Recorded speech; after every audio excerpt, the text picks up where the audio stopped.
Speaking of Firefly, did you see the news? What news? The Fox. Oh, Fox president. saying they'd be willing to let him come back. Yeah, they're like if Joss Whedon's okay with it, we'll do it again. We'll do Firefly.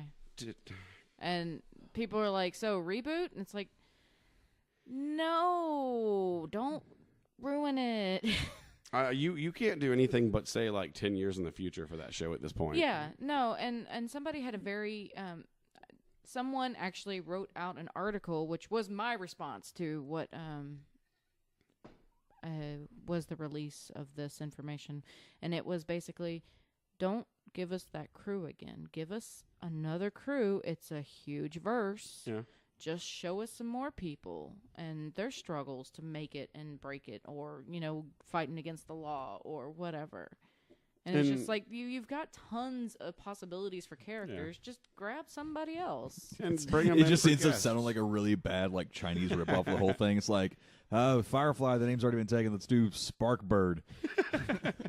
But it'd be easy for most of those people the Firefly's to splash the him class, in. so it doesn't Yeah, matter. you could cameo here and You there. could cameo almost that whole crew. Yeah, and you could come across people.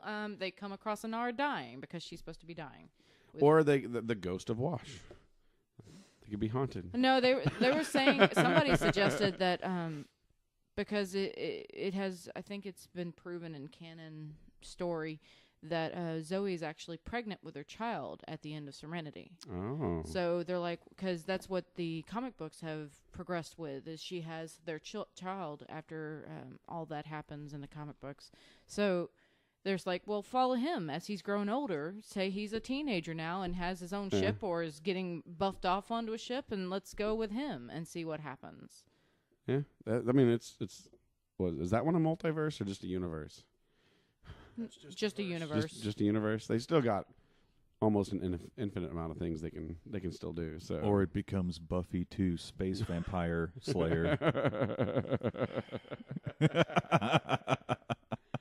Nice. I think Joss Whedon has enough original ideas. He doesn't have to rehash something into it. Yeah, but something like that, he's already done it once, so he can fit the same theme. And the set's been broken apart and sold now, so they got to rebuild all that. But they had to rebuild it all for the movie too. Yeah, they probably disassembled all that and sold it. But I'm sure they could do it again. Like you said, if you've got the actual head of the agency behind it saying, "Yeah, we'll totally, we're so sorry, we're idiots. Please come back." Well, they could also be doing fan service because they know Joss Whedon's too busy to do it. And Joss Whedon has had a lot of his contracts come up now. He's out of Marvel. It was too stressful. He stepped away, and so I'm just like, what else is he doing right now? Warner Brothers is still looking for a director for Batman. Why doesn't Kevin Smith do it? I don't really want Kevin Smith. He's done some of the better episodes of Flash. Like, he's done really well. Yeah, but any movie he's directed that's not his has been trash. We got Jay and Silent Bob 2 coming out. It's going to star Batfleck anyway, so yeah. Well, and he knows him pretty well. Yeah, exactly. They already have a working relationship, so. That's more what I'm worried about. He would be upset that the kid that plays the Flash didn't make it to the movies, though. From Batfleck. I'm sorry, what did you say, Neil? He'd be upset that the Flash from the TV show didn't make the Flash movie. He's a huge fan of that kid. Looking more at this cast, I'm confused by the Justice League cast. Yeah, I haven't. I prefer Marvel. I can't remember what exec made the comment about it. Some bigwig that's been involved in the movies, or maybe it's an actor, but he made a comment basically saying that like DC's trying too hard and they're failing miserably. I'm fairly certain we said that at least like 70 episodes again. So but you look at his iTunes. He's one of the subscribers. Right. Guaranteed. We should file a suit. Although I'll be sexist here and say that I can't wait for Aquaman. Eye candy of Jason Momoa. Are you watching that series of him, the new one?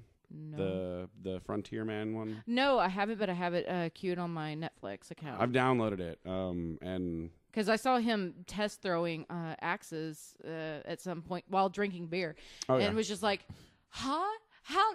Okay. And then I saw Frontier come out. Was that the sound of ovaries popping? Something like that. And then I saw that the Frontier come out on Netflix, suggested for me, and I'm like, oh, this is why he's throwing axes. I'm like, I don't think Aquaman threw axes, but okay. My mom has a very large crush on him. So, like, when I got his autograph at Space City Con a few years ago, I got 3. 2 of them that were the same from Game of Thrones and 1 from Stargate Atlantis because I needed that as well. But I told him the one was for my mom, so he drew a big heart on it and was like, I love you, Mom. So she's got that on her desk, like that. But she she texted me requesting his show be on my Plex server. I didn't realize I don't know if we talked about it on the show or not, how he got introduced to that. After his first line of interviews, he forced them to come to his house to do the rest of it because all of the knives and all those kind of things, he has that already at his house. Like all those types of weapons, he custom makes them. He's got people make them for him. He's got the gear that does all his costuming and stuff. So they brought in his people to do that show. So it's like kind of was made for it almost. So just from that side of it and how big he's into just that genre and, that era of time alone, I think he's got passion in it. And that's really when. That'll get you a long way. Yeah. So it's on my short list. I'm behind on Game of TV. Thrones, another thing that's been adapted. Yeah.